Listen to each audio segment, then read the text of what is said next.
कल हम चर्च में मिलते हैं और उसके बाद संडे भी हम स्पेशल प्रेयर में रहेंगे, लेकिन कल जो होगी वो फास्टिंग प्रेयर होगी। तो मैं एक्सपेक्ट करता हूँ कि और सब ब्रांचेस कोशिश करें कि वो कल मेन चर्च में आएँ और खुदा से मर्सी को मांगें, दया को हम मांगेंगे। लॉर्ड अपनी mercy, have mercy upon us, have mercy upon Punjab, Haryana, Himachal, जहाँ भी ये दुख तकलीफ़ें हैं वहाँ पर परमेश्वर अपनी दया को करे। क्योंकि हिमाचल में भी मैंने देखा है बहुत लोगों का नुकसान हुआ है, बहुत से दुकानें, घर, जान का भी नुकसान वहाँ पे हुआ है। तो उसके बाद आपको टीम्स के लिए भी प्रार्थना करनी है। जब हम बाहर होते हैं तो उनकी सेफ्टी के लिए, क्योंकि पानी में 6-6 फुट, 3-3 फुट, 5-5 फुट, कई बार नाव में उनको जाना पड़ रहा है, कभी वो सारे चैलेंजेस हैं, लेकिन कोई प्रॉब्लम नहीं है। मेरा बिलीव है कि परमेश्वर अपने लोगों को फल देगा और अपने लोगों की प्रार्थनाओं को सुनेगा। तो कल मिलते हैं खुदाबंद की प्रेजेंस में। धर्मी जन की प्रार्थना के प्रभाव से सब कुछ हो सकता है, वचन में लिखा हुआ। अगर आप बिलीव करते हैं कि वर्ड ऑफ गॉड जो है वो ट्रू है, तो कई बार हम बिलीव तो करते हैं वो ट्रू है, लेकिन हम उसे मानते नहीं हैं। कई बार हमें दिक्कत होती है कि हम उस वचन को प्रैक्टिकली अपनी लाइफ में पूरा होते हुए देखें, या उसको पूरा करें, या उस पर चलें, प्रैक्टिकल देखें। याकूब 5:17 में लिखा है, एलिया भी तो हमारे समान दुख सुख भोगी मनुष्य था। उसने गिड़गिड़ाकर प्रार्थना की कि बारिश न बरसे, तो 3.5 वर्ष तक भूमि पर बारिश नहीं आई। फिर उसने प्रार्थना की तो आकाश से बारिश हुई और भूमि फलवंत हुई। वचन कहता है कि धर्मी जन की प्रार्थना से सब कुछ हो सकता है। अगर आप ये विश्वास करते हैं कि आप धर्मी हैं, तो हेल्प तो कर ही रहे हैं सब लोग। पूरी दुनिया में, पूरे पंजाब में सब चर्चेस, कोई अपनी अपनी कैपेसिटी के हिसाब से, कोई कम कोई ज़्यादा, सब लोग लगे हुए हैं, बहुत लोग लगे हुए हैं, सब लगे हुए हैं। लेकिन आओ अब हम प्रेयर भी करें, हेल्प भी करें, क्योंकि हेल्प का काम तो कंटिन्यू जारी रहेगा। और मुझे ये पता है कि हेल्प कंप्लीट नहीं हुई है। अभी तो आपने उनको सर्वाइवल के लिए चीज़ें दी हैं, जो उनका परमानेंट नुकसान हुआ है। मेरा बिलीव है बहुत से लोग, बहुत से हिंदू, सिख भाई, हमारे क्रिश्चियन चर्चेस, बहुत से हम सब मिलके उनके घरों को भी दोबारा से रीबिल्ड कर पाएंगे और फिर से उनकी लाइफ को कोशिश करेंगे कि वो नॉर्मल हो जाए। और प्रार्थना सबसे पहले है। तो कल इस वचन के साथ हम प्रार्थना करेंगे कि परमेश्वर, तो अब बारिश को बंद कर, आकाश के झरोखों को बंद कर, अपने लोगों पर दया कर। और हम ये प्रार्थना कल शाम आप मेरे साथ करेंगे। और हम तो प्रार्थना कर ही रहे हैं, लेकिन अब हम इसको फुल कैपेसिटी के साथ, फुल एक विजन के साथ, दर्शन के साथ, फुल पावर के साथ, फुल फोर्स के साथ एक इसको होमवर्क बना के करना पड़ेगा। तो मेरा बिलीव है खुदाबंद बड़े काम करेगा। God bless you all. मेरा बिलीव है कि आप लोग खुदा के कामों के लिए आगे बढ़ेंगे और हर तरफ से आप पंजाब के साथ, हरियाणा के साथ, हिमाचल के साथ आप खड़े होंगे। अपनी आंखों को बंद करो, अपने हाथों को उठाओ। Thank you Lord. खुदावन, तेरा पवित्र आत्मा आज उन लोगों को छुए जो लाइव है खुदावन, जो इस मीटिंग को देख रहे हैं और जो इसको देखेंगे।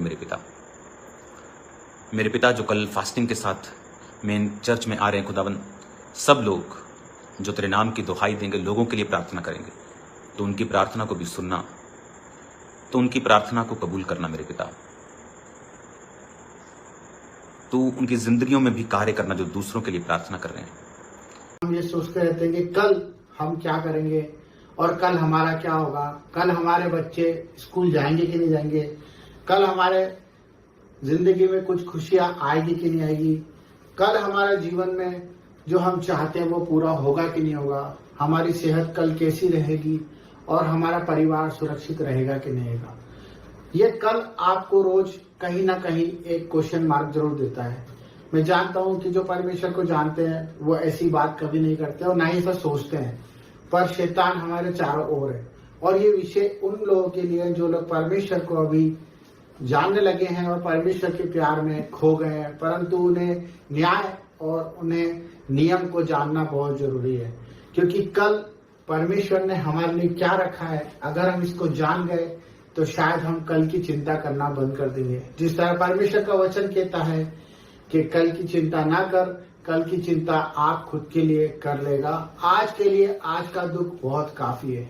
यही वचन परमेश्वर ने हमें इसलिए दिया है क्योंकि जो लोग भविष्य की चिंता करते हैं, जो अपनी खुद की सेल्फ चिंता करते हैं, जो अपने परिवार की चिंता करते हैं और कल के विषय में मनन लगा के अपनी पूरी जीविका खराब कर लेते हैं और ये नहीं सोच पाते कि हमें कल क्या करना है, उसी विषय में परमेश्वर हमें कहता है कि तू कल की चिंता मत कर, कल की चिंता आप खुद कर लेगा। आज के लिए आज का दुख ही काफी है। मेरे प्यारे मित्रों और प्यारे भाइयों, मैं आपको ये बताना चाहता हूँ कि परमेश्वर ने हमें ऐसा क्यों बोला है। क्योंकि परमेश्वर ये जानते हैं कि हमारे बच्चे उसके ऊपर विश्वास करेंगे। क्योंकि जो अनंत जीवन का स्वामी है, जो राजा होगा राजा है, वो हमारे कल की नहीं, वो हमारे जीवन की रक्षा करता है। हमारे पूर्वजों से उसने हमें गोद ले लिया है, उसने हमें मोल देकर चुकाया है और हमें स्वीकार करा है जिस भी हालत में थे हम। जब हम पहले ऐसे थे, जब हमारे भविष्य के बारे में हमें नहीं पता था, जब हम अपने बारे में सोच कर गलत कदम उठा लिया करते थे और पाप में पड़ जाते थे और उस पाप का परिणाम भी बहुत बड़ा भोगते थे। पर हम क्यों नहीं जानते कि आज हम वही गलतियां, वही व्यवहार वापस करेंगे तो हम किस तरह से प्रभु के कहलाएंगे। जिस तरह से परमेश्वर ने हम पर दया रखी, अगर हम उस दया को जानना चाहें तो हम कैसे अपने आप को जान सकते हैं, कैसे जान सकते हैं और कैसे जान सकते हैं। ये वही वचन है जो परमेश्वर का हमें सिखा रहा है कि तुम कल की चिंता मत करो। मैं जानता हूँ आज मेरा भाई कैंसर में है, मैं जानता हूँ कि आज मेरी बहन परेशान है, कर्जे में है, मैं जानता हूँ मेरे भाई उन अपने भाइयों से लड़ रहे हैं, अपनी चीजों के लिए, हक के लिए दौड़ रहे हैं, अपने काम काज की चिंताओं में, ऑफिस के टेंशनों में, अपने वर्क की टेंशन में बहुत कुछ अपना खो रहे हैं, अपना आनंद खो रहे हैं। मेरे भाई बहनों, ये विषय परमेश्वर ने हमें इसलिए दिया कि जब हम इस चीज को छोटा करेंगे, अपने कामों को अनुशासन से करेंगे, नियम से करेंगे और अपने मुख पर सच रखेंगे, हमसे जो होता है हम उसी को करें। हमारी आंखें जितना देखती हैं हम उसी को अपना काम का सोटा बनाया, उतना ही चले जितना हम चल सकते हैं। क्योंकि परमेश्वर ने हमारा बोझ अपने ऊपर ले लिया है। व्यर्थ चिंता ना करें, हमें चिंता करने की कोई जरूरत नहीं है, क्योंकि परमेश्वर ने क्रूस पर अपनी जान दी, अपने इकलौते पुत्र को हमारे लिए इसलिए दिया कि हम नाश ना हो और हम विजय के जुलूस में चले और परमेश्वर की महिमा को देखें। और परमेश्वर की महिमा जब ही होती है जब हम परमेश्वर के पीछे अपना क्रूस उठाकर चलते जाते हैं। तो मेरे भाई बहनों, ये आपको समझना है कि हम अगर कल की चिंता करते हैं तो परमेश्वर के उस नियम को तोड़ते हैं जो परमेश्वर ने हमारे लिए बलिदान दिया। अगर आप महिमा देखना चाहते हैं और परमेश्वर के कामों को देखना चाहते हैं तो आज के आनंद में खुशियों से जियो, आनंद से अपने परिवार के साथ खुशियां मनाओ और प्रभु की आराधना करो, प्रार्थनाएं करो अपने पड़ोसी के लिए और अपने लिए भी। Thank you.